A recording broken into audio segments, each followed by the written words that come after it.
તુલસી કબીર સંત કહાવે, રામ ને કૃષ્ણ સતગુરુ ભાવે. બીજો જાણીને તું બીતો ફરે, એક સતા બી કોઈની ધરે છે.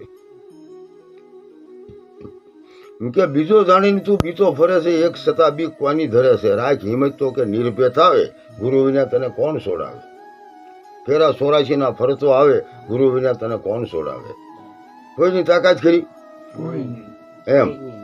એટલે ગુરુ મહારાજ જ તમને અંધકારમાંથી પ્રકાશમાં લઈ જાય, અજ્ઞાનમાંથી જ્ઞાનમાં લઈ જાય, ભૌતિકમાંથી આધ્યાત્મિકમાં લઈ જાય, અને મૃત્યુમાંથી અમૃતમાં. કે તારે જલમણ શેડ નહીં, આ તો તારું મકાનનું પરિવર્તન છે. મકાની તું હતો, મકાનથી જો તારે જલમણ છે, મકાની તમે છો એમ.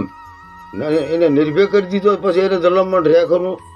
અને આમાં શરીરમાં રહેવાળો કોઈ મરેક જન્મે આવે જાય. ભગવાને કૃષ્ણ ગીતામાં કીધું છે કે આ બધામાં ચેતના હું છું. પછી કે અંતરાત્મા રૂપે બધામાં હું રહેલો છું. બધા ઘાટમાં અંતરાત્મા રૂપે હું રહેલો છું.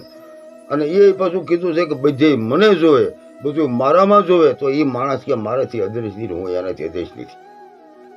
તમે નિજ નામ છો તો આ બધા ઘાટમાં કોણ છે? પણ એ ભાવ જે જાગ્યો પછી કેદી જાગશે? આ શબ્દના ખોટા એ સંતોના હોય. વાણી દ્વારા, કીર્તન દ્વારા, ભજન દ્વારા આ શબ્દના ખોટાથી ન સમજાય પછી ઓલા ખોટા લાકડા લેતર થાય. બીજું શું કરવાનું? આમાં તરમન ન રંગાય શું કરવાનું? એમાં નક્કી થઈ જવું જોઈએ ને કે મારે જન્મ છે જ નહીં. આ પ્રકૃતિનું પરિવર્તન થાય. કોનું થાય? અર્જુનને કૃષ્ણ ભગવાને ગીતામાં હું કામ સમજાવ્યો કે હે અર્જુન, આ પદાર્થના ભાવ વાળો 84 ઊભી થાય. પદાર્થ એટલે શરીર કહેવાય. શું કહેવાય?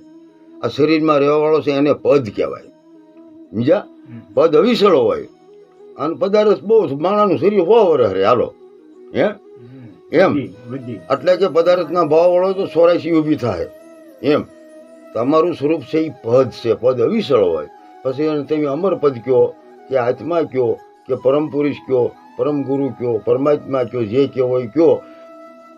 અને એ તમારું સ્વરૂપ છે એ કોઈ મરે નહીં, જન્મે નહીં, આવે નહીં, જાય નહીં. અખંડાનંદ છે.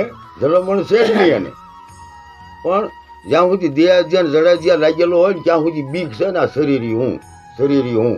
કબીર જેવાએ હું કામ ઠપકો મારી દીધો છે. ભજનમાં કહે છે ને, માટી કેરા કે મેલ બનાવ્યા, મૂર્ખ્યા કે ઘર મારા. સંતો કબીરે વાણીમાં ગાય છે ને, આ બધા માટી નથી પાક્યું માણસ શરીરમાં ક્યાં કહે મારું આ માટી હે હરી. માટી તમે શું? માટી કેરા મેલ બનાવ્યા, મૂર્ખ્યા કે ઘર મારા. આ ઘર મારું, ઘર મારું. કબીરે વાણીમાં ગાયું ભજનમાં. માટી કેરા કે મેલ બનાવ્યા, મૂર્ખ્યા કે ઘર મારા.